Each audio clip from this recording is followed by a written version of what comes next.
Assalamualaikum warahmatullahi wabarakatuh. Di sini saya Nur Aini, NIM T 2018-1234 akan memaparkan hasil RPP mata kuliah Perencanaan Pembelajaran PAI guna untuk memenuhi tugas ujian akhir semester. Dosen pengampu Mudrika MPD. RPP, Rencana Pembelajaran PAI. Rencana pembelajaran PAI adalah rencana kegiatan pembelajaran tatap muka untuk satu pertemuan atau lebih. Dikembangkan dari silabus untuk mengarahkan kegiatan pembelajaran peserta didik dalam upaya mencapai KD. Identitas mata pelajaran. Saya mengambil di Sekolah SMA Negeri 4 Jember, mata pelajaran Pendidikan Agama Islam dan Budi Pekerti, kelas 11 semester genap, materi pokok, hormat dan patuh kepada orang tua dan guru, alokasi waktu 3 kali 3 jam pelajaran, tahun ajaran 2020-2021. Kompetensi inti. Kompetensi inti adalah tingkat kemampuan untuk mencapai standar kompetensi lulusan yang harus dimiliki oleh peserta didik pada setiap tingkat kelas atau program yang menjadi landasan pengembangan kompetensi dasar. Dikutip pada silabus SMA kelas 11 semester genap. KI 1. Menghayati dan mengamalkan ajaran agama yang dianutnya. KI 2. Menghayati dan mengamalkan perilaku jujur, disiplin, santun, peduli, bertanggung jawab, responsif, dan proaktif dalam interaksi secara efektif sesuai dengan perkembangan anak di lingkungan, keluarga, sekolah, masyarakat, bangsa, negara, kawasan regional, dan kawasan internasional. KI 3. Memahami, menerapkan, dan menganalisis perkembangan faktual, konseptual, prosedural, dan metakognitif berdasarkan rasa ingin tahunya tentang ilmu pengetahuan, teknologi, seni budaya, dan humaniora dengan wawasan kemanusiaan, kebangsaan, kenegaraan, dan peradaban terkait penyebab fenomena dan kejadian, serta menerapkan pengetahuan prosedural pada bidang kajian yang spesifik sesuai bakat minatnya untuk memecahkan masalah. KI 4. Mengelola, menalar, dan menyaji dalam ranah konkret dan ranah abstrak terkait dengan pengembangan dari yang dipelajarinya di sekolah secara mandiri, bertindak secara efektif dan kreatif, serta mampu menggunakan metode sesuai kaidah keilmuan. Kompetensi dasar dan indikator pencapaian kompetensi. Kompetensi dasar adalah pengetahuan, keterampilan, dan sikap minimal yang harus dicapai atau dimiliki oleh seorang siswa untuk menunjukkan bahwa siswa tersebut telah mampu menguasai standar kompetensi yang telah ditetapkan. Kompetensi dasar 1.6 meyakini bahwa hormat dan patuh kepada orang tua dan guru sebagai kewajiban agama. KD 2.6 menunjukkan perilaku hormat dan patuh kepada orang tua dan guru sebagai implementasi pemahaman Quran Surat Al-Isra. KD 3.6 menganalisis perilaku hormat dan patuh kepada orang tua dan guru. KD 4.6 menyajikan kaitan antara ketauhidan dalam beribadah dengan hormat dan patuh kepada orang tua dan guru sesuai dengan Quran Surat Al-Isra. Kemudian ada indikator pencapaian kompetensi. IPK. IPK merupakan penanda pencapaian kompetensi dasar yang ditandai oleh perubahan perilaku yang diukur, yang mencakup sikap, pengetahuan, dan keterampilan. Jadi, perumusan kemampuan yang harus dilakukan siswa untuk menunjukkan ketercapaian KD. Dengan demikian, IPK ini merupakan tolak ukur ketercapaian suatu KD yang mana IPK ini menjadi acuan di dalam penilaian mata pelajaran. Indikator pencapaian kompetensi 1.6.1 menyetujui bahwa hormat dan patuh kepada orang tua dan guru sebagai kewajiban agama. IPK 1.6.2 membantu orang tua dan guru dapat menjadi kewajiban agama. IPK 2.6.1 menyatakan bahwa perilaku hormat dan patuh kepada orang tua dan guru sebagai implementasi pemahaman Quran Surat Al-Isra dan hadis terkait. IPK 2.6.2 menunjukkan perilaku hormat dan patuh kepada orang tua dan guru sebagai implementasi pemahaman Quran Surat Al-Isra, Surat ke-17 ayat ke-23 dan hadis-hadis terkait. IPK 3.6.1 menjelaskan isi Quran Surat Al-Isra ayat ke-23. IPK 3.6.2 menjelaskan isi hadis-hadis yang terkait dengan hormat dan patuh kepada orang tua dan guru. IPK 3.6.3 menunjukkan contoh perilaku yang mencerminkan hormat dan patuh kepada orang tua dan guru dalam kehidupan sehari-hari. IPK 3.6.4 menyimpulkan hikmah dan manfaat hormat dan patuh kepada orang tua dan guru. IPK 4.6.1 menyajikan paparan tentang makna, dalil, dan contoh hormat dan patuh kepada orang tua dan guru. IPK 4.6.2 menyajikan tentang hikmah dan manfaat hormat dan patuh kepada orang tua dan guru. Adapun cara merumuskan indikator yaitu yang pertama, tuntutan kompetensi yang dapat dilihat melalui kata kerja yang digunakan dalam KD. Nah, di sini kita perlu mengidentifikasi kata kerja yang ada di KD. Untuk mengidentifikasi kata kerja, perlu tahu taksonomi Bloom, edisi revisi yang mencangkup ranah afektif, kognitif, dan psikomotorik. Rumusan indikator sekurang-kurangnya ada dua aspek, yaitu yang pertama, tingkat kompetensi yang diambil dari ranah kata kerja operasional. Yang kedua, materi yang diambil merujuk pada KD atau buku siswa. Setelah itu, merumuskan indikator masing-masing KD. Minimal indikatornya ada dua. Contohnya, cara menulis indikator yaitu semisal kompetensi dasar 1.6, maka nomor indikatornya 1.6.1 dan seterusnya. Selanjutnya yaitu tujuan pembelajaran. Tujuan pembelajaran adalah perilaku yang hendak dicapai atau yang dapat dikerjakan oleh siswa pada kondisi dan kompetensi tertentu.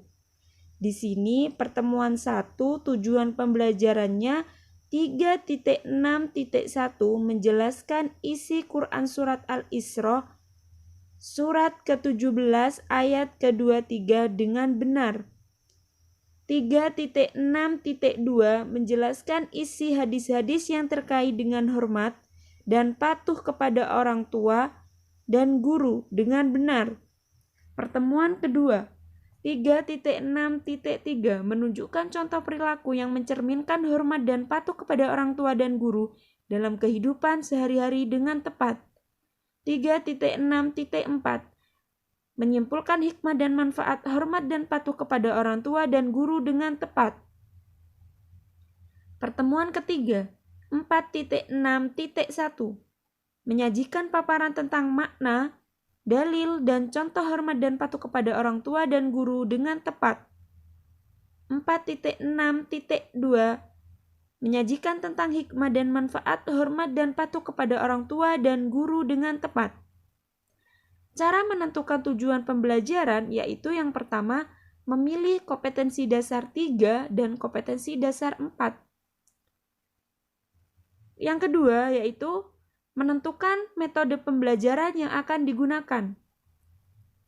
Yang ketiga yaitu mengembangkan rumusan pembelajaran dengan rumus ABCD. A yang berarti audience yaitu siswa, B yaitu behavior yang berarti aktivitas atau perilaku yang dapat diamati, yang C yaitu condition yang berarti kondisi atau prasyarat yang harus dipenuhi oleh siswa agar perilaku itu tercapai. Yang selanjutnya yaitu D, degree, yaitu derajat atau tingkat keberhasilan. Contohnya, siswa menjelaskan isi Quran Surat Al-Isra dengan benar melalui metode kooperatif teknik Jigsaw dengan benar. A. Siswa B. Menjelaskan isi Quran Surat Al-Isra dengan benar. C. Melalui metode kooperatif teknik Jigsaw. D. Yaitu dengan benar. Tujuan pembelajarannya ada 3 pertemuan. Karena alokasi waktunya saya mengisi 3 kali 3 jam pelajaran. Materi pembelajaran merupakan hasil analisis dari indikator pencapaian kompetensi, hasil analisis buku guru dan siswa, serta buku penunjang. Di sini pertemuan ke-1 yaitu A. Dalil nakli tentang hormat dan patuh kepada orang tua dan guru. B. Hadis terkait tentang hormat dan patuh kepada orang tua dan guru. Pertemuan yang kedua yaitu yang pertama A. Contoh perilaku yang mencerminkan hormat dan patuh kepada orang tua dan guru. Yang B. Hikmah dan manfaat hormat dan patuh kepada orang tua dan guru. Pertemuan yang ketiga A. Makna, dalil, dan contoh hormat dan patuh kepada orang tua dan guru. B. Menyajikan hikmah dan manfaat hormat dan patuh kepada orang tua dan guru. Cara menuliskan hasil analisis dari indikator pencapaian kompetensi mengacu pada indikator. Caranya melihat indikator kompetensi dasar 3 dan kompetensi dasar 4. Menelaah indikator KD 3 dan KD 4. Contoh pada pertemuan yang pertama itu.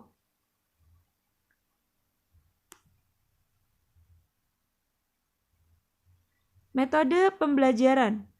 Metode pembelajaran sebagai cara yang digunakan untuk mengimplementasikan rencana yang sudah disusun dalam bentuk kegiatan nyata dan praktis untuk mencapai tujuan pembelajaran tersebut. Di sini saya menggunakan metode kooperatif karena metode kooperatif adalah model pembelajaran yang berfokus pada penggunaan kelompok kecil siswa untuk bekerja sama dan memaksimalkan kondisi belajar untuk mencapai tujuan belajar. Dan saya mengambil teknik Jigsaw. Teknik Jigsaw adalah siswa bukan guru yang memiliki tanggung jawab lebih besar dalam melaksanakan pembelajaran. Kemudian saya menggunakan pendekatan saintifik. Karena pendekatan saintifik ini siswa dituntut untuk dapat mencapai tujuan pembelajaran secara efektif dan efisien, dan harapannya dapat ditempuh dengan singkat. Jadi, bagi siswa yang malas belajar akan merasa cocok karena mereka merasa cara gurunya mengajar dapat membuatnya menjadi paham lebih cepat dan mudah. Dan itu menjadi tantangan terbesar guru mencerdaskan peserta didik dengan kemampuan di bawah peserta didik yang pandai. Selanjutnya yaitu media pembelajaran. Media pembelajaran adalah alat bantu dalam pembelajaran guna untuk merangsang pikiran, perasaan, perhatian, dan kemampuan keterampilan peserta didik sehingga dapat mendorong terjadinya proses belajar mengajar di kelas. Fungsi media pembelajaran adalah pemusat perhatian siswa, mengunggah emosi siswa, membantu siswa memahami materi pembelajaran, membangkitkan motivasi belajar, membuat pembelajaran yang lebih konkret, dan lain-lain. Di sini saya menggunakan media pembelajaran menggunakan Al-Quran, karena di sini materi pokoknya yaitu hormat dan patuh kepada orang tua dan guru. Tujuannya yaitu untuk mengetahui isi dan makna pada materi pokok tersebut pada Quran Surat Al-Isra ayat ke-23. Dan yang kedua, saya mengambil media pembelajaran menggunakan film pendek. Tujuannya yaitu untuk memberi stimulus rangsangan kepada peserta didik agar dapat mengambil pelajaran, mencontoh, dan mengambil hikmah melalui film pendek tersebut. Yang ketiga yaitu buku pedoman guru atau referensi yang relevan guna untuk menjadi bahan ajar dalam mengarahkan siswa dalam proses belajar mengajar.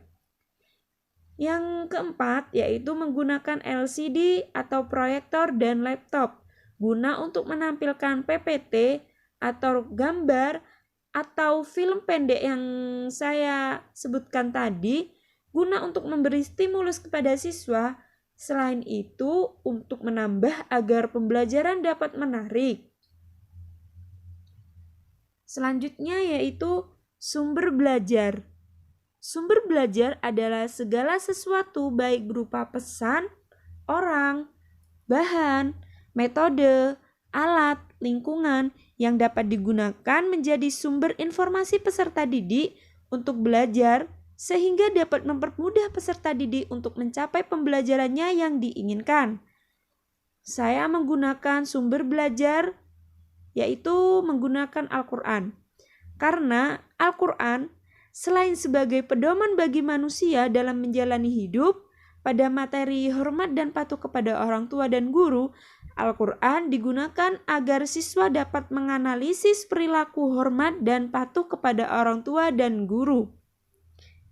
Selanjutnya, saya menggunakan tafsir Al-Quran dan kitab hadis.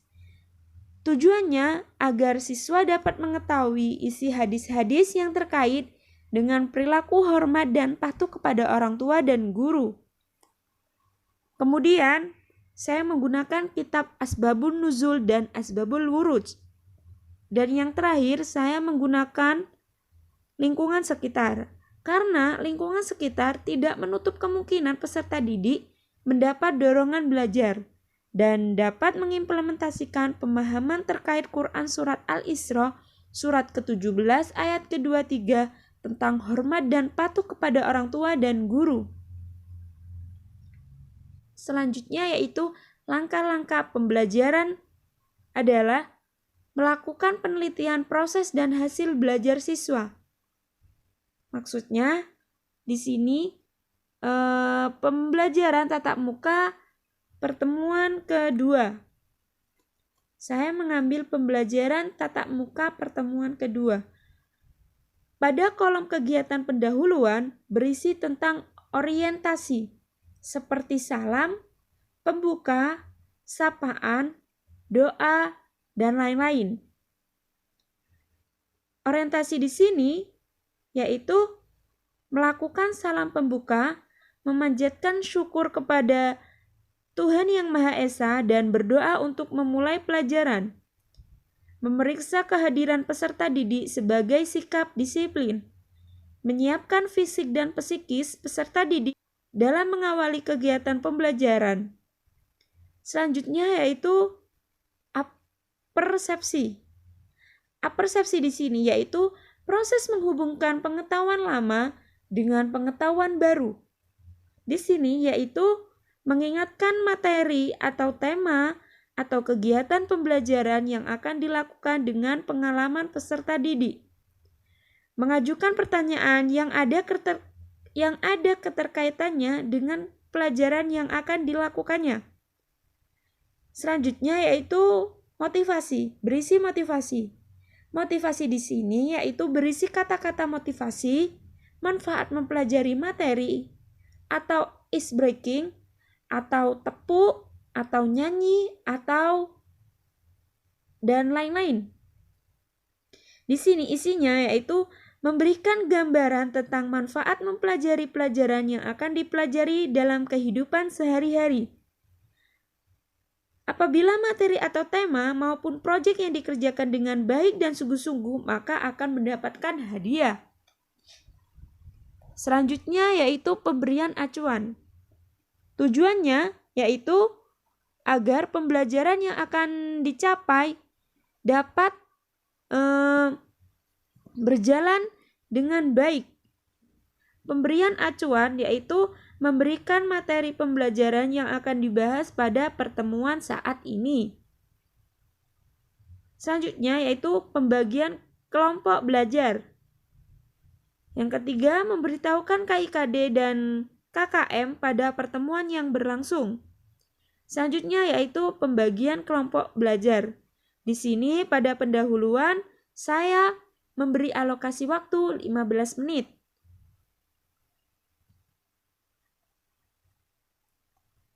Yang kedua yaitu kegiatan inti.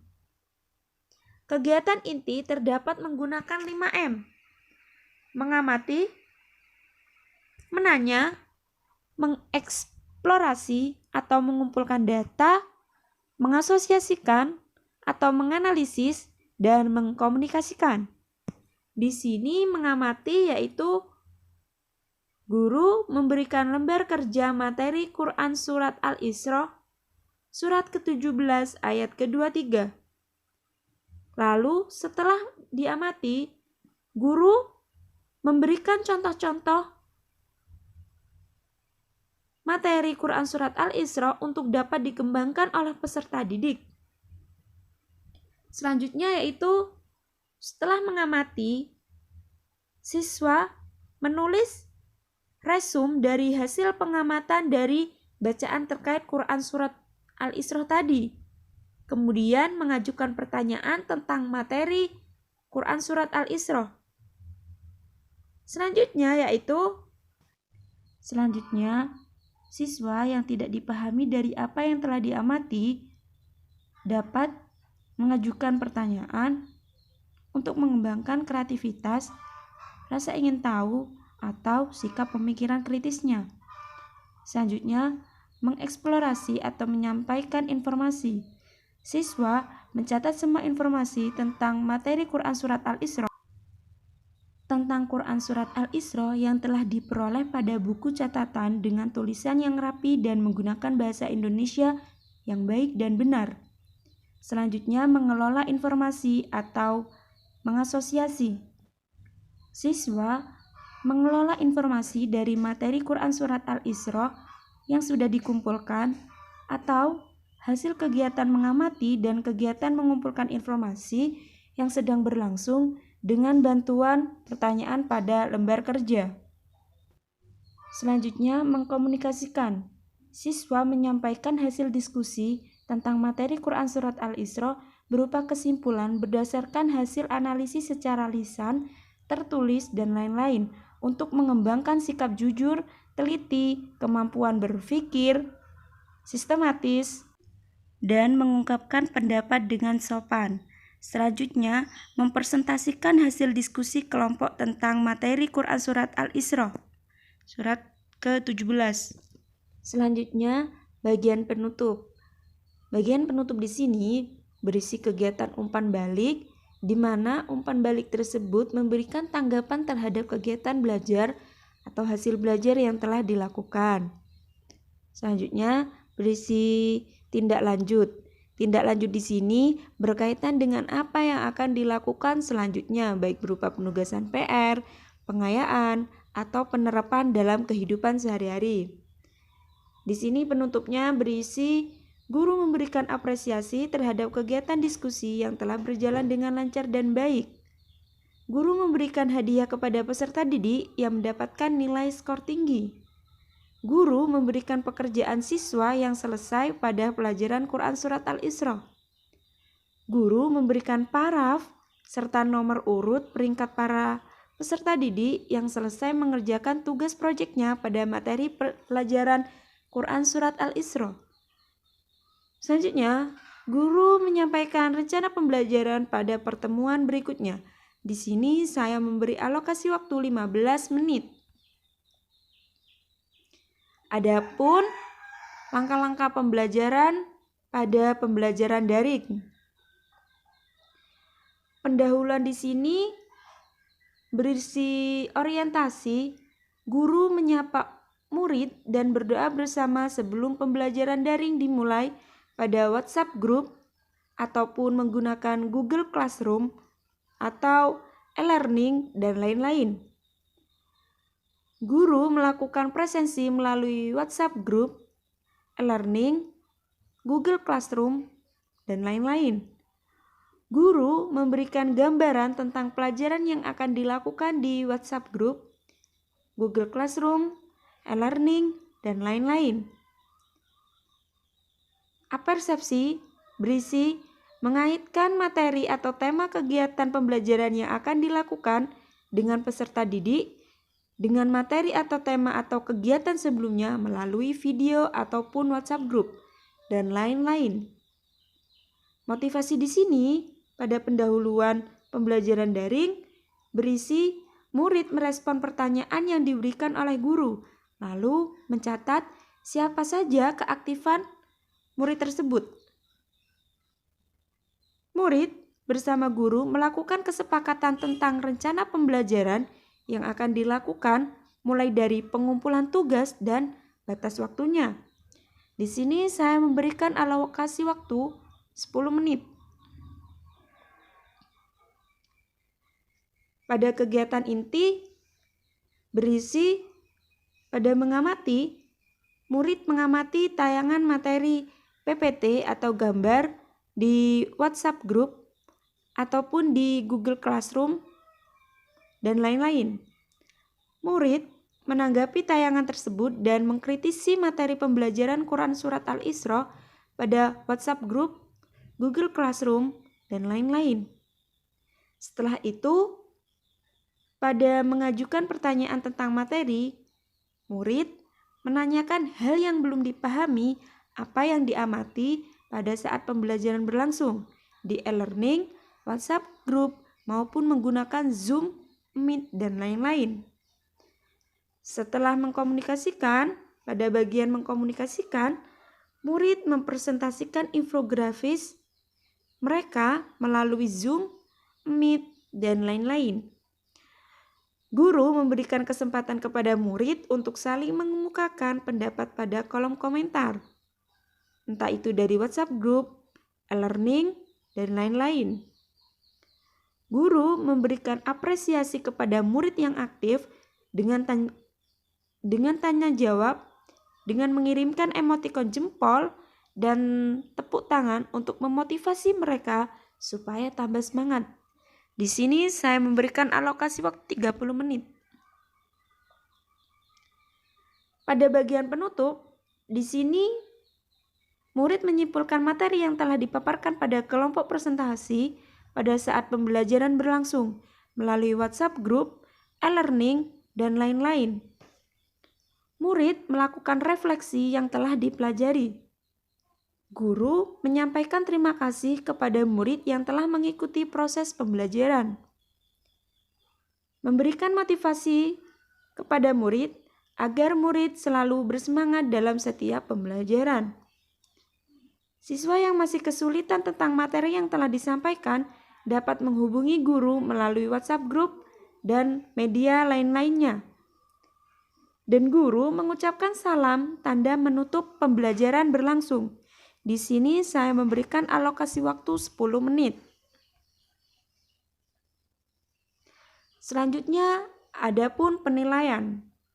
Pada penilaian di sini, sikap terdapat 2 penilaian, yaitu penilaian diri dan penilaian observasi. Cara mengisi penilaian diri pada indikator sikap yaitu mengacu pada kompetensi dasar atau indikator pencapaian kompetensi. Dan skor di sini berisi 4 kolom, di mana dalam setiap kolom penilaian terdapat keterangan 1. Tidak pernah, 2. Kadang-kadang, 3. Sering, 4. Selalu. Isi indikator sikap di sini yaitu nomor 1, menyetujui bahwa hormat dan patuh kepada orang tua dan guru adalah kewajiban agama. Yang kedua yaitu menerapkan hormat dan patuh kepada orang tua dan guru dalam kehidupan sehari-hari. Yang ketiga yaitu mempengaruhi teman untuk hormat dan patuh kepada orang tua dan guru. Yang keempat, menunjukkan perilaku hormat dan patuh kepada orang tua dan guru. Selanjutnya, pada penilaian sikap observasi melalui observasi, terdapat nama siswa, aspek yang akan diamati, jumlah dan keterangan. Di sini saya memberikan nama 4 anak. Yang pertama, Ditya Wahyu Pertiwi, yang kedua Danu Firmansyah, dan yang ketiga Sofyan Adiwiguna, dan yang keempat Rika Wahyuni. Keterangannya yaitu meyakini bahwa hormat dan patuh kepada orang tua dan guru sebagai kewajiban agama. Yang pertama, menyetujui bahwa hormat dan patuh kepada orang tua dan guru adalah kewajiban agama. Yang kedua, menerapkan hormat dan patuh kepada orang tua dan guru dalam kehidupan sehari-hari. Yang ketiga, memengaruhi teman untuk hormat dan patuh kepada orang tua dan guru. Yang keempat, menunjukkan perilaku hormat dan patuh kepada orang tua dan guru. Selanjutnya, pada aspek penilaian, pengetahuan dilakukan menggunakan tes tulis. Di sini soalnya yang pertama, jelaskan isi Al-Quran Quran surat Al-Isra surat ke-17 ayat ke-23, saya beri poin 20. Dan soal yang kedua, menjelaskan isi-isi hadis yang terkait dengan hormat dan patuh kepada orang tua dan guru. Poin 20. Yang ketiga, memberikan 2 contoh hormat dan patuh kepada orang tua dan guru. Poin 20. Yang keempat, yaitu apa saja hikmah dan manfaat hormat dan patuh kepada orang tua dan guru. Poinnya sama juga 20. Yang terakhir, yang kelima, saya memberikan soal 5. Yang nomor 5, tulislah dalil-dalil terkait hormat dan patuh kepada orang tua dan guru. Saya beri poin 20. Selanjutnya, pada aspek penilaian keterampilan dilakukan melalui unjuk kerja yang terdapat kolom nama, skor, dan aspek yang diamati. Di sini saya mengambil 5 siswa. Yang pertama, Ditya Wahyu Pertiwi, 2. Danu Firmansyah, 3. Sofyan Adiwiguna, 4. Rika Wahyuni, dan yang kelima Putri Elasari. Keterangannya aspek yang diamati. Yang pertama, membaca Quran Al-Isra surat ke-17 ayat ke-23 beserta hadis yang terkait. Yang kedua, menghafalkan Quran surat Al-Isra surat ke-17 ayat ke-23. Yang ketiga, menghafal hadis-hadis yang terkait dengan Quran surat Al-Isra surat ke-17 ayat ke-23. Yang keempat yaitu menjelaskan makna Quran surat Al-Isra surat ke-17 ayat ke-23 dan hadis-hadis yang terkait. Yang kelima yaitu menyebutkan manfaat dan hikmah Quran surat Al-Isra surat ke-17 ayat ke-23 dan hadis-hadis terkait. Skor penilaian. Yang pertama, tidak bisa. Yang kedua, terbata-bata. Yang ketiga, lancar. Dan yang keempat, sangat lancar. Kriteria nilainya A, 80-100, baik sekali. Yang kedua, B, 70-79, baik sekali. Yang ketiga, C, 60-69, cukup. Dan yang terakhir D, 60 kurang. Perolehan nilai. Nilai sama dengan titik-titik kali 100. Skor maksimal. Terima kasih. Assalamualaikum warahmatullahi wabarakatuh.